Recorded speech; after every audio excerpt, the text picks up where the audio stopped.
Hello and welcome. This is part 2 of the Streets of Rogue Firearms guide. If you missed part 1, or clicked on this video hoping to find guns that shoot actual bullets instead of other weird sci-fi nonsense, you're going to want to look at part 1 in the description. With that covered, how yin's doing? I'm Ian, and as previously mentioned, this is part 2 of the Streets of Rogue Firearms guide, so without wasting any more time on this intro, let's get right into it. I don't even know where to start with you. I mean, do you even know who you're talking to? We will start with a flamethrower because I'm a TF2 fan. I fear no man, but that thing, it scares me. Sadly, unlike in TF2, this flamethrower lacks the air blast, so reflecting explosives will not be possible here. This is made up for by having the terrain be destructible, meaning wooden walls and other similar such structures can be burned away by using a flamethrower on them. Just keep in mind that in this game, firefighters act like a swarm of moths, by which I mean they will magically know instantly whenever something is set on fire and swarm it. This means if there's a fire department on the floor you're on and you're trying to use a flamethrower to cut a hole in the wall so you can get into the building you need to, you might want to set a fire on the opposite side of town so that the fire department doesn't have time to react.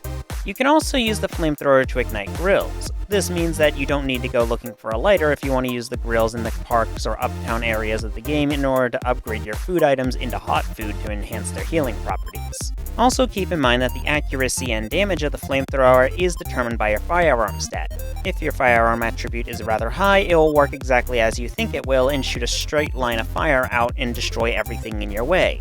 However, if your firearm's attribute is set to the minimum of 1, it'll frankly feel less like you're using a flamethrower and more like someone filled a sprinkler with gasoline and set it ablaze. If you want this weapon for yourself, it can be found in the firefighter's starting inventory, ironically enough.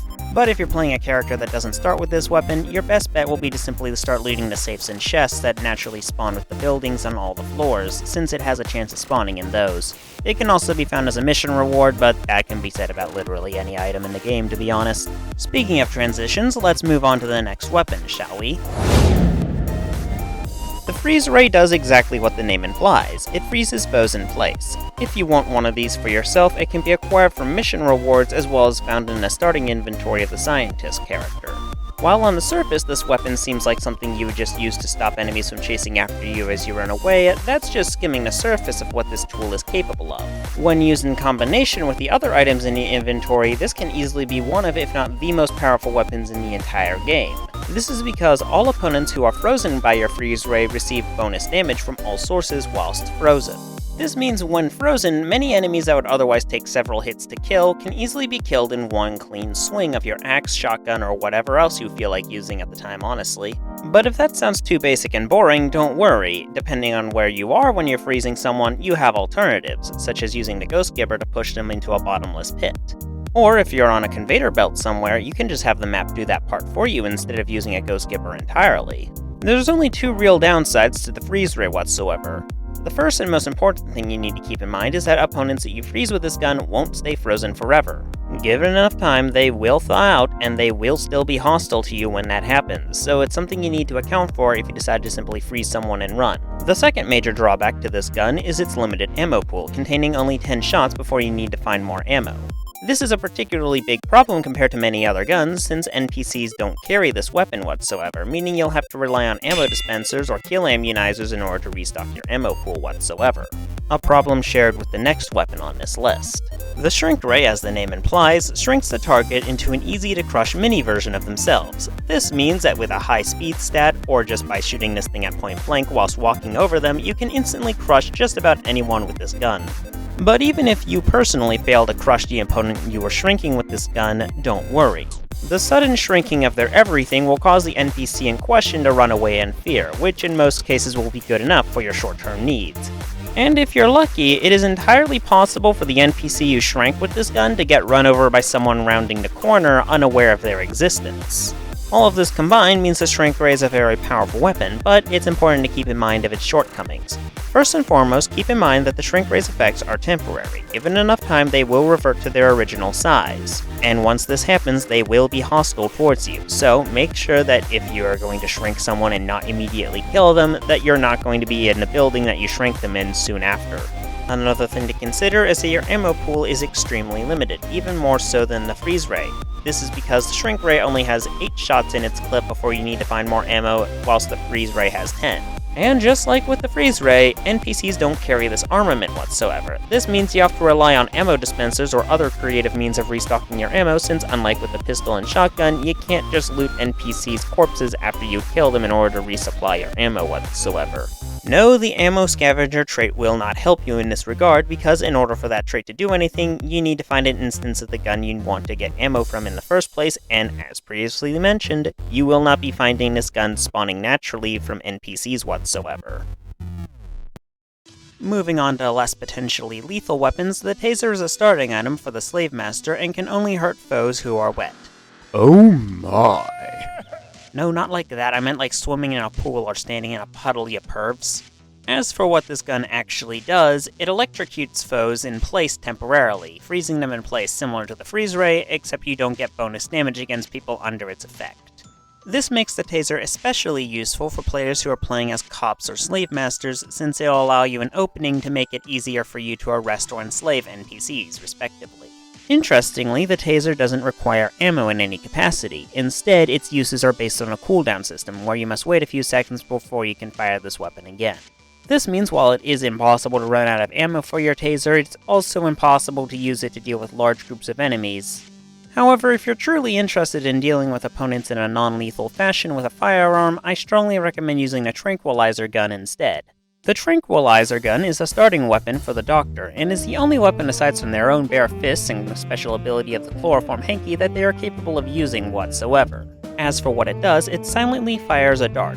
If you manage to hit someone with this dart, they will fall unconscious after 10 seconds. However, if they see you use this weapon, they will attack you. However, since they will be passing out in the next 10 seconds, it's not that big a deal since you can easily just run away from them.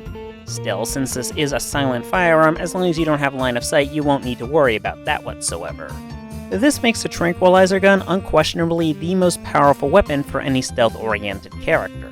After all, you're always just one clean shot away from neutralizing any NPC you desire, so long as you can land that trank dart on them.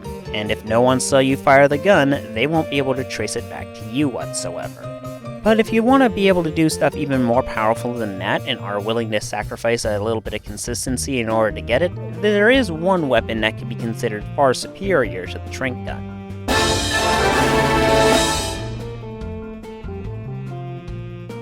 The water pistol can only be acquired from the scientist's starting inventory as well as for mission rewards. As for what it does, it allows you to inflict any status effect in the game onto NPCs by loading a consumable with the respective effect into it, giving you 5 shots for that effect. The most efficient and powerful use of this weapon is to load cyanide pills into it, allowing you to have 5 shots of instant kill damage. Just keep in mind that in order to reload this gun, you need to expend all 5 shots of the status effect currently loaded in there. So if you, say, put a poison syringe in there and then found a cyanide pill later, you're going to have to use up the 5 shots of the poison syringe you had in there before you can load in the cyanide pill. If you don't want to make NPCs hostile by you inflicting status effects on them, you can just shoot these shots into a wall without worrying about using them on someone whatsoever if you want to replace the current effect with something better. Just bear in mind that you won't be getting those shots back. However, in truth, the water pistol's power is only as great as the items you can insert into it. While a cyanide pill can allow you to instant kill players with this gun, it does require you to find cyanide pills in the first place, which are not guaranteed to be found on a typical run. A much more reliable technique I have found for dealing with NPCs with this gun is to insert rage poisons into it. This allows you to turn NPCs into frothing monsters that will attack everything on sight. While this is not as powerful as the instant kill damage of the cyanide pill, the rage poisons, unlike the cyanide pills, are actually found in the scientist's starting inventory, meaning unless you're making a custom character, this is one of the most consistent ways of dealing with NPCs that you can do with the water pistol whatsoever.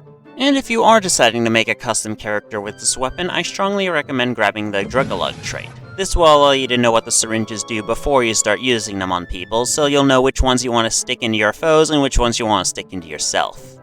And with that, we have now covered all of the firearms in Streets of Rogue.